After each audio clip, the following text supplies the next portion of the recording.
Hello friends, welcome back to Courier Studies. तो आज हम रिलेशन एंड फंक्शन में डोमेन, रेंज एंड कोडोमेन बात करने वाले हैं। तो डोमेन होता क्या है? तो मान लीजिए हमारे पास कोई फंक्शन अगर ए टू बी डिफाइंड हो, कोई फंक्शन हमारा ए टू बी डिफाइंड है, तो डोमेन के बारे में बात करें तो डोमेन कंप्लीट सेट ए होता है जो हमारे सेट ए में होगा। और ये तो डोमेन हो गया। रेंज हमारा होता है कंप्लीटली सेट बी, लेकिन codomain element of set B related to element of set A. अब इसको एक एग्जांपल से समझते हैं। तो यहाँ पे एग्जांपल क्या ले लेते हैं हम लोग। मान लीजिए हमारे पास दो सेट है, एक सेट ए है और ये हमारे पास एक सेट बी है।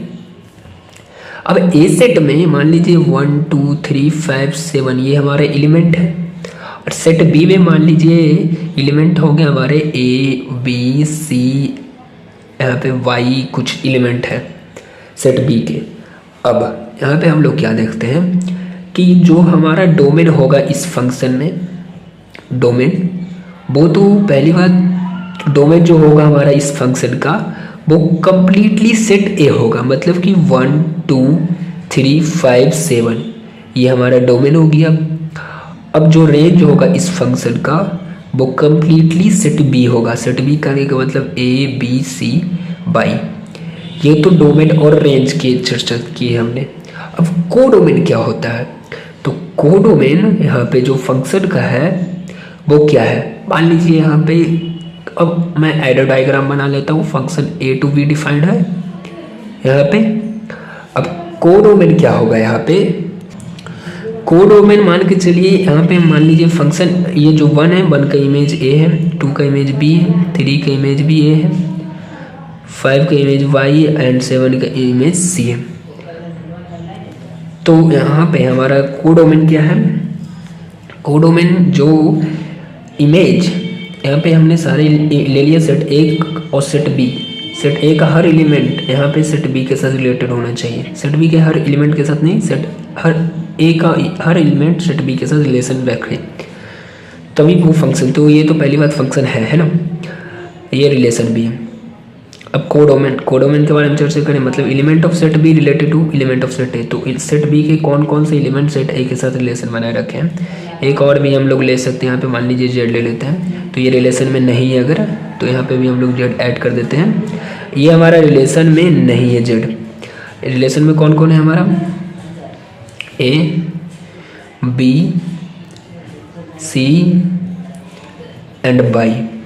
तो ये हमारा कोडोमेन, मतलब कि जो सेट बी का एलिमेंट ए के साथ रिलेशन रखता है वो हमारा कोडोमेन कहलाएगा। नेक्स्ट हम लोग बात करने वाले हैं domain and range from graph, मतलब कि कुछ ग्राफ के द्वारा डोमेन एंड रेंज को डिफाइन करने वाले हैं। मान लीजिए हमारे पास कोई भी फंक्शन का कोई भी ग्राफ होगा, for any graph of functions. Domain क्या होता है? डोमेन हमारा वही होगा जो portion, domain is a portion of x axis which is covered by graph. मतलब कि डोमेन हमारा पोर्शन है एक्स एक्सिस का जो ग्राफ के द्वारा कवर किया गया हो, और रेंज हमारा पोर्शन वह होगा, रेंज वह पोर्शन है जो हमारा कवर हो बाई एक्सिस के द्वारा। अब ये तो डोमेन एक्स एक्सिस के द्वारा कवर है और रेंज वाई एक्सिस के द्वारा। मान लीजिए हमारे पास एक एग्जांपल के तौर पे यहाँ पे हम यहाँ पे एग्जांपल ले लेते हैं। मान लीजिए कि हमारे पास एक ग्राफ है, यहाँ पे मैं एक ग्राफ ड्रॉ कर लेता हूँ। तो ये हमारा मान के चलिए, ठीक है, ये हमारा एक ग्राफ है, ठीक है। यहाँ पे मैं क्या करता हूँ, ये ग्राफ है हमारे पास, ये 2 मान के चलिए, ये 4 है, ये 7 है, और यहाँ पे हम लोग लिख देते हैं 2 3 और इसको भी हम लोग लिखते हैं 7, ठीक है। अब इस ग्राफ का डोमेन डोमेन रेंज, यहाँ पे डोमेन और रेंज के बारे में बात बोल रहे हैं। तो डोमेन और रेंज कैसे निकालेंगे? तो डोमेन और रेंज निकालने के लिए इस ग्राफ का क्या करेंगे कि हम लोग चेक करेंगे यहाँ पर। कहाँ से चेक करेंगे? मान लीजिए इस पोर्शन से, मतलब कि शुरू वाले पोर्शन से लेकर लास्ट वाले पोर्शन तक हम लोग चेक करेंगे कि कौन सा यहाँ पे कौन सा पोर्शन मान लीजिए हम लोग वाई एक्सिस के पैरेलल यहाँ पे लाइन ड्रॉ करेंगे। जो पोर्शन हमारा एक्स एक्सिस पे कवर होगा वो हमारा क्या होगा, डोमेन होगा। और रेंज के लिए जो पोर्शन एक्स एक्सिस के पैरेलल हम लोग लाइन ड्रॉ करेंगे और जो पोर्शन हमारा वाई एक्सिस पे कवर हो जाएगा वो हमारा रेंज कहलाएगा। कहने का मतलब अगर हम लोग इधर से स्टार्ट करते हैं, ठीक है, यहाँ से 2 से स्टार्ट करते हैं, तो 2 और 4 के बीच में पहले देख लेते हैं। तो 2 और 4 के बीच में यहाँ पे अगर हम कोई भी ले लेते हैं तो यहाँ पे देखिए ये वो एक्स एक्सिस पे कवर हो रहा है, ठीक है। फिर 4 और 7 के बीच में देखते हैं तो 4 और 7 के बीच में भी ये एक्स एक्सिस की ओर कवर होगा। अगर कोई भी पॉइंट यहाँ पे ग्राफ पे ले लेते हैं वो एक्स एक्सिस पे कवर हो जाएगा, ठीक है। अब इस 7 वाले पॉइंट को अगर देखते हैं तो ये तो यहाँ पे एक होल है यहाँ पे, ठीक है, यहाँ पे होल है। अब इसका मतलब हुआ क्या, ठीक, इसका मतलब ये होता है कि ये पोर्शन हमारा कवर नहीं है, मतलब कि ये यहाँ पे कुछ नहीं है, यहाँ पे सिर्फ खाली है, ठीक है। और यहाँ पे हमारा देखिए ये पूरा डॉटेड है, मतलब कि यहाँ पे भरा हुआ है। तो इसका मतलब हुआ कि यहाँ पे ये हमारा ग्राफ में है और ये हमारा पोर्शन ग्राफ में नहीं है, मतलब कि 7 हमारा ग्राफ में नहीं आएगा क्योंकि 7 के ऊपर हमारा ग्राफ ही नहीं है एक तरह से। उस प्रकार 4 के ऊपर देखें तो 4 के ऊपर यहाँ पे ग्राफ नहीं है, मगर उसके भी ऊपर जाएं तो 7 पे हमारा ग्राफ यहाँ पे है, यहाँ पे ये वैल्यू 7 है तो यहाँ पे हमारा ग्राफ है। तो डोमेन के बारे में बात करें तो यहाँ पे 7 पे तो नहीं है, लेकिन 4 पे भी नहीं, लेकिन 4 के ऊपर थोड़ा ऊपर और जाते हैं तो वहाँ पे है। तो इसका अगर डोमेन अगर लिखना हो, डोमेन को शॉर्ट फॉर्म में आप इस प्रकार से भी लिख सकते हैं, DG, मतलब इस ग्राफ का डोमेन क्या होगा। तो 2 पे तो यहाँ पे देखिए ग्राफ है, मतलब कि और वो एक्स एक्सिस से कवर भी है। Domain of portion of x axis का portion which is covered by graph, जो ग्राफ से कवर हो। ये एक्स एक्सिस का पोर्शन है और ग्राफ से कवर है यहाँ पे। तो हम लोग क्या लिख सकते हैं डोमेन में, यहाँ से 2 से स्टार्ट हुआ तो 2 हमारा तो आ जाएगा और हमारा यहाँ पे क्या आएगा, ये भी हमारा ग्राफ है और यहाँ पे ये पूरा ग्राफ का ही पोर्शन है, यहाँ से यहाँ और यहाँ पे ये कैसे बनता है मैं आपको आगे बताऊंगा। आगे अगर और भी एक्सरसाइज इसमें पढ़ेंगे तो हम लोग बताएंगे। तो डोमेन, तो 2 पे हमारा तो डिफाइंड फंक्शन, मतलब कि 2 पे तो है हमारे यहाँ पे फंक्शन, मतलब कि 2 तो आ जाएगा डोमेन में। अब हम लोग यहाँ पे 4 हमारा आ रहा है कि नहीं। 4 पे देखिए फंक्शन तो डिफाइंड ही नहीं, लेकिन उसके ऊपर है 7 पे। तो 7 क्या होगा, जो हमारा एक्स एक्सिस पे कवर हो, तो हमारे एक्स एक्सिस वाला देखिएगा पॉइंट सारे। तो 2 ले लिए यहाँ पे, ठीक है। यहाँ पे तो 4 है और 4 तो है नहीं। तो इस वाले ग्राफ में अगर बात करें 4 to 7 तो 4 पे तो है डिफाइंड, अब 7 पे भी, मतलब 2 से 4, यहाँ पे 4 पे डिफाइंड नहीं है ग्राफ। और यहाँ 4 से 7 देखें तो इस वाले फंक्शन में ये पूरा ही फंक्शन है, मतलब इस वाले ग्राफ में यहाँ पे देखिए तो यहाँ पे डिफाइंड है, यानी कि 4 पे तो बन रहा है यहाँ पे, ठीक है, कवर है नीचे आने पे। लेकिन यहाँ पे 7 पे हमारा कवर नहीं है, तो 7 पे हमारा कवर नहीं है और तो वहाँ पे ओपन ब्रैकेट देंगे जहाँ, अच्छा, जो हमारा डॉटेड है इस प्रकार से जहाँ पे भरा हुआ है फंक्शन, मतलब कि फंक्शन है डिफाइंड है, तो वहाँ पे हम लोग क्या देंगे, क्लोज ब्रैकेट देंगे। और हम लोग को यहाँ पे देखिए ओपन है, मतलब कि यहाँ पे ये फंक्शन नहीं है, ठीक है, यहाँ पे है ही नहीं, यहाँ पे खाली है, ठीक है। तो वहाँ पे हम लोग ओपन के द्वारा देंगे। तो जहाँ पे भरा हुआ वहाँ पे क्लोज और जहाँ पे खाली है वहाँ पे ओपन। तो इस प्रकार से हम लोग पहले डोमेन निकालते हैं। अगर रेंज की बात करें, इसी फंक्शन का रेंज अगर हमें निकालना हो तो रेंज को भी हम लोग किस प्रकार से लिख सकते हैं, RG से लिख सकते हैं। इस ग्राफ का रेंज चाहिए तो वाई एक्सिस पे देखो, अब हमें कुछ इस प्रकार से चेक करना होगा। तो इस प्रकार से आप कितने भी लाइन ले लीजिए इस ग्राफ पे। तो अगर यहाँ पे 7 पे तो है डिफाइंड, पहले हम लोग देखेंगे। अब यहाँ पे देखिए इससे नीचे 2 के नीचे अगर देखें तो यहाँ पे तो फंक्शन ही नहीं है, तो 2 के नीचे तो आएगा नहीं, 2 या 2 से ऊपर, और 7 के भी ऊपर नहीं जाएगा क्योंकि उसके ऊपर फंक्शन ही नहीं है, हमारा फंक्शन 7 तक ही है। तो यहाँ पे 2 पे अगर चेक करें तो 2 पे हमें मिल रहा है, मतलब कि यहाँ पे क्लोज है ना, मतलब भरा हुआ है। अब 2 और 3 के बीच में, तो 3 पे हमें कुछ नहीं मिला, लेकिन 3 से थोड़ा आगे जाएंगे यहाँ पे तो वो भी हमारा ओपन है, यहाँ पे भी ओपन है, यहाँ पे भी ओपन है, मतलब 3 हमारा रेंज में नहीं आ रहा है। अब यहाँ पे 3 से ऊपर थोड़ा सा ऊपर जाएंगे तो ये हमारा रेंज में देखिए आ रहा है, यहाँ पे 7 भी हमारा रेंज में आ रहा है। मगर यहाँ पे एक चीज़ ध्यान में रखना होगा हमें, क्या यहाँ पे क्या एक चीज़ ध्यान में रखना था कि 2 से 7, मतलब कि 7 पे तो हमारा है फंक्शन, 2 पे भी फंक्शन, लेकिन 3 पे नहीं है, और 3 के थोड़ा राइट में भी जाएँ तो भी फंक्शन हमारा नहीं है, और लेफ्ट में भी नहीं है, मतलब सिर्फ 2 और 7। तो 2 और 7 पे हमारा फंक्शन है, और वहाँ पे भरा हुआ है, यहाँ पे है ना, यहाँ पे भी है, यहाँ पे भी है, तो वहाँ पे क्लोज देंगे। चलिए एक एग्जांपल से और समझ लेते हैं, मतलब इस फंक्शन का रेंज होगा 2, 7। एक एग्जांपल और ले लेते हैं। मान के चलिए हमारे पास यहाँ पे कोई फंक्शन है, और कोई ग्राफ हम लोग यहाँ पे ड्रॉ कर लेते हैं। मान के चलिए हमारे पास ये ग्राफ है, ठीक है, यहाँ पे ओपन मान के चलिए। अब यहाँ पे इसके वैल्यू ले देते हैं 4। अब यहाँ पे जो कट कर रहा है वो कितने पे कट कर रहा है, मान के चलिए आप लोग कि यहाँ पे 1 पे कट कर रहा है, ठीक है। तो ये जो हमारा फंक्शन है, अब इस फंक्शन का डोमेन निकालिए, या इस ग्राफ का हमें डोमेन चाहिए। तो डोमेन कैसे निकालेंगे इस ग्राफ का, तो डोमेन निकालने के लिए बहुत सिंपल मेथड क्या है कि ये जो इस प्रकार से आ रहा है फंक्शन, वो हमारा इन्फिनिटी को सिर्फ अप्रोच कर रहा है, इन्फिनिटी को टच नहीं कर रहा, हमारा सिर्फ इन्फिनिटी को अप्रोच कर रहा है, मतलब इन्फिनिटी तक जाएगा, मतलब इन्फिनिटी को टच नहीं करेगा मगर, ठीक है।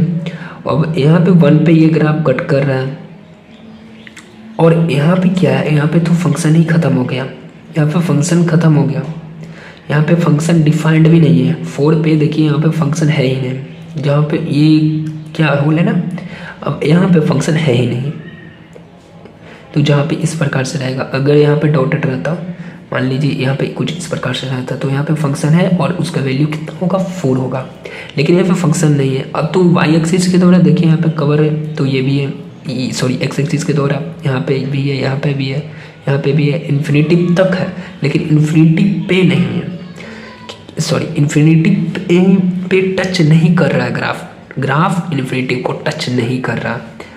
तो यहाँ पे हम लोग लिख सकते हैं कि इन्फिनिटी तक तो जा रहा है, इधर क्या होगा -इन्फिनिटी, तो -इन्फिनिटी। अब इधर कहाँ तक जा रहा है, यहाँ पे 4 पे जा रहा है क्या, 4 से पहले यहाँ पे कुछ होगा 3.9999, लेकिन 4 नहीं है। अब 4 नहीं है, 3 के पहले है। अब 3 के पहले क्या है हमें वो पता नहीं है, तो 4 पे क्या ओपन दें या क्लोज दें, तो 4 पे भी हमें ओपन मिलेगा क्योंकि 4 पे तो है नहीं, और 3 के पहले क्या है वो भी हमें नहीं पता, तो 4 पे भी हमारा ओपन आएगा। अब रेंज की बात करते हैं इसी का, तो रेंज होता क्या है, तो रेंज यहाँ पे इसका क्या निकलेगा, तो रेंज जो वाई एक्सिस के द्वारा, अब वाई एक्सिस पे ये वाला पॉइंट अगर देखिए, वाई एक्सिस पे ये पॉइंट तो 1 आया, कट कर रहा है, ठीक है। अब वाई एक्सिस पे इधर देखिएगा तो ग्राफ है, और इस पॉइंट पे अगर देखें, मान लीजिए इसका वैल्यू 5 है, तो यहाँ पे हमारा ग्राफ ही नहीं है, यहाँ पे ग्राफ नहीं है क्योंकि यहाँ पे होल है, अब होल पे तो ग्राफ है नहीं। अगर यहाँ पे डॉटेड रहता तो हाँ ये 5 होता, ये आता हमारे रेंज में, मगर ये तो है ही नहीं, मतलब यहाँ पे ग्राफ है ही नहीं, खाली है। तो हम लोग रेंज क्या लिखेंगे, अब यहाँ पे 1 पे कट कर रहा है, तो यहाँ पे 1 पे कट न कर रहा है, तो हमारा रेंज क्या आएगा, 1 आएगा क्या, नहीं 1 नहीं आएगा, 1 पे कट कर रहा है। तो हम लोग इस प्रकार से चेक करते हैं, तो यहाँ पे वैल्यू आएगा इसकी कितना, 0 आएगी, 0। और वैसे भी रेंज होता क्या है, range is portion of Y axis which is covered by graph, तो वाई एक्सिस का पोर्शन है, तो यहाँ पे ये कट कर रहे हैं तो ये थोड़ी है जगह, रेंज हमारा क्या होगा, यहाँ पे 0 होगा। अब यहाँ पे 0 पे ओपन कैसे होगा, क्योंकि ये ग्राफ देखिए यहाँ पे कट कर रहा है। अभी कोई ग्राफ हम लोग अगर बना दें इस प्रकार से, और वो हमें कट करे बहुत, ये इस प्रकार से हम लोग कुछ ग्राफ बना देते हैं, ठीक है।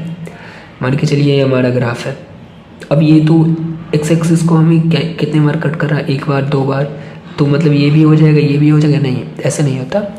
पहले हम लोग इसको, ये इन्फिनिटी तक जा रहा है और वाई एक्सिस को इन्फिनिटी पे मिलेगा, एक्स एक्सिस पे इन्फिनिटी पे जा रहा है, मतलब वाई एक्सिस का वैल्यू कम से कम बहुत ना बहुत 0 आ जाएगा वाई एक्सिस का वैल्यू, इस प्रकार से ये इन्फिनिटी तक जा रहा है। और तो एक्स एक्सिस में तो इन्फिनिटी तक जा रहा है, लेकिन वाई एक्सिस में क्या आएगा, वो जीरो आ जाएगा। तो वाई एक्सिस का वैल्यू क्या होगा, जीरो होगा। ये हमने नहीं लिखा, ये मैं क्यों लिखूँगा, ऐसे तो बहुत सारे यहाँ पे कट करते हैं, तो हम सबका वैल्यू थोड़ी लिखेंगे। मैं इसको इस प्रकार से ले आऊँ और बोलूँ 3, तो इसका वैल्यू थोड़ी लिख सकते हैं कि जो हमारा वाई एक्सिस पे का होगा, वही वाई एक्सिस के पोर्शन द्वारा कवर होगा, तो वही ना लिखेंगे वैल्यू। तो यहाँ पे क्या होगा, 0। अब क्योंकि ये इन्फिनिटी तक जा रहा है और वाई एक्सिस में इन्फिनिटी पे क्या है, 0 है, ठीक है। अब यहाँ पे क्या करना है, जैसे कि यहाँ पे इसका वैल्यू कुछ होगा, मतलब कि यहाँ पे वाई एक्सिस में यहाँ पे कुछ ना कुछ है, वाई एक्सिस में वैल्यू, वही वाला वैल्यू हम लोग लिख रहे हैं। ये तो 0 हो गया। अब 0 पे ओपन क्यों है, क्योंकि ये 0 को अप्रोच कर रहा है। अब 0 है कि नहीं है ये भी हमें नहीं पता, 0 को अप्रोच कर रहा है सिर्फ, तो यहाँ पे 0 आया और उस पर ओपन आया। अब नेक्स्ट क्या होगा, यहाँ पे 4 तो इसमें आया डोमेन में। अब यहाँ पे 5 पे देखिए, यहाँ पे लास्ट ग्राफ यहाँ पे खत्म होता है, लेकिन 5 पे क्या है, होल है, मतलब यहाँ पे भी ग्राफ है ही नहीं एक तरह से। तो 5 के नीचे कुछ ग्राफ है, 5 के नीचे मतलब 4.99 कुछ होगा, वो हमें पता ही नहीं है। तो 5 पे भी क्या आएगा, यहाँ पे ओपन आएगा, तो इसका रेंज हो गया क्या, 0,5। तो आई होप ये आपको समझ में आया होगा। तो हम लोग कुछ इसका और भी एग्जाम्पल ले सकते हैं, जैसे कि अच्छा नेक्स्ट टॉपिक की ओर बढ़ते हैं हम लोग। नेक्स्ट टॉपिक हमारा क्या है, नेक्स्ट टॉपिक मान लीजिए रूट क्या होता है। पहली बात हमारे, क्योंकि फंक्शन में रूट का भी बहुत काम आएगा, तो रूट कुछ समझ लेते हैं। रूट हमारा होता है एक्स एक्सिस का वैल्यू, एक्स एक्सिस का वैल्यू ही हमारा रूट होता है ना। कोई भी हम लोग X is equal to something निकालते हैं, एक यहाँ पे एक्स सिर्फ मैं बोल रहा हूँ, मतलब कोई वैल्यू हम लोग निकालते हैं, वही हमारा रूट कहलाता है। अब वो कैसे निकालते हैं, कहने का मतलब अगर हम लोग वाई एक्सिस को 0 कर एक्स एक्सिस का वैल्यू निकाल लेते हैं, कहने का मतलब ये क्या होता है, ये वैल्यू होता है हमारा, it is value of x, मतलब कोई चीज़ का वैल्यू होगा एक्स का, फॉर विच, जिसके लिए हमारा क्या हो जाता है, यहाँ पे वाई 0 हो जाता है, वाई 0 हो जाता है और एक्स का वैल्यू फाइंड हमें मिल जाता है। जैसे कि हमने 10th क्लास में पढ़ा था क्या, कि हमारे एक्स के 2 रूट्स होंगे, अल्फ़ा एंड बीटा, और कभी कभी गामा भी हो जाते हैं, मतलब कि। तो यहाँ पे रूट क्या होंगे, रूट मान लीजिए अल्फ़ा, 0 हमारे रूट होंगे, और ये एक्स एक्सिस का ही वैल्यू आएंगे, मतलब ये एक्स एक्सिस का रूट है ना। अब यहाँ पे रूट क्या होता है, एक तरह से अगर हम ग्राफ की मदद से देखें, तो ग्राफिकली हम लोग अगर बात करें तो रूट होता क्या है, रूट हमारा होता है, root is X coordinate, root हमारा एक्स कोऑर्डिनेट होता है, जो कि एक्स कोऑर्डिनेट करने का मतलब एक्स कोऑर्डिनेट का पॉइंट, जो कि हमारा क्या होता है, point of intersection of graph with X axis, graph with X axis हम लोग बोल सकते हैं, मतलब कि हमारा root is X coordinate, root X coordinate है, और point of intersection of graph with X axis, जो ग्राफ एक्स एक्सिस के द्वारा कट करे। कहने का मतलब कि मान लीजिए हमारे पास ये ग्राफ है, अब ये एक्स एक्सिस को कट कर रहा है इस पॉइंट पे, अब इस पॉइंट का वैल्यू मान लीजिए 2 है, तो इस ग्राफ का क्या हो जाएगा, रूट हमारा मान लीजिए ये हमारा ग्राफ है, वाई इक्वल टू कुछ होगा, वाई इक्वल टू कोई फंक्शन है, या हमारे पास ये कोई फंक्शन है, उसका हमारे ये फंक्शन है, और इस फंक्शन एक्स एक्सिस को कट कर रहा है 2 पे, तो इसका रूट क्या हो जाएगा, 2 हो जाएगा, ठीक है। मान लीजिए और हम लोग ग्राफ ले सकते हैं, मान लीजिए एक ग्राफ हमारे पास कुछ इस प्रकार से है, अब ये एक्स एक्सिस को कट कर रहा है, यहाँ पे भी कट कर रहा है हमारा एक्स एक्सिस को, इसका वैल्यू -1 ले लीजिए, ये एक्स एक्सिस को यहाँ पे 1 ले लीजिए, इसका वैल्यू मान के चलिए, एक्स एक्सिस को यहाँ पे 2 पे कट कर रहा है, ठीक है। मान लीजिए -1 1 2 पे एक्स एक्सिस को ये ग्राफ कट कर रहा है, तो इस ग्राफ का रूट कौन कौन होगा हमारा, इस ग्राफ का रूट है -1 1 2, इस ग्राफ का रूट हो गया। और नंबर ऑफ रूट की बात करें, इसमें भी नंबर ऑफ रूट, तो इसमें नंबर ऑफ रूट होंगे 3, मतलब जितनी बार कट करेगा उसका उतना ही रूट होगा। ये 3 बार कट कर रहा है 1 2 3, तो उतना इसके 3 रूट होंगे।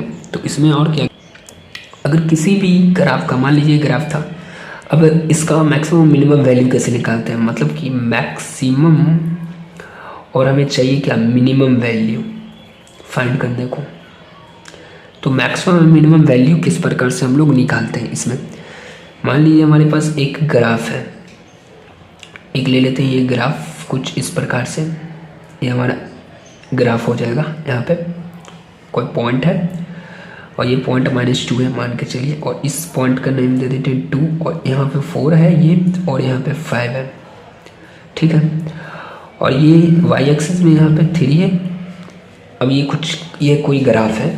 अब इस ग्राफ का मान लीजिए हमें डोमेन, कोडोमेन, डोमेन रेंज निकालना हो और रूट निकालना हो।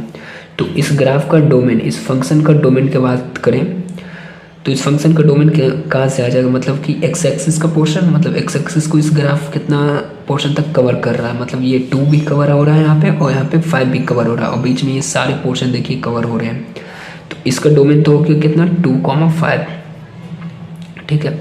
अब इसके रेंज ऑफ फंक्शन की बात करें तो रेंज ऑफ फंक्शन किस प्रकार से हम लोग फाइंड करेंगे, तो रेंज ऑफ फंक्शन मतलब वाई एक्सिस में कितना कवर कर रहे हैं, तो वाई एक्सिस में -2 पे भी कवर हो रहा है, और उसके ऊपर अगर हम लोग जाएँ तो वहाँ पे 3 तक कवर हो रहा है, यानी कि -2, 3, मतलब कि वाई एक्सिस को ये ग्राफ कहाँ तक कवर कर रहा है वो हमारा रेंज कहलाता है। और डोमेन क्या कहलाता था, एक्स एक्सिस को ये ग्राफ कहाँ तक, कौन पोर्शन तक कवर कर रहा है वो हमारा डोमेन कहलाता था।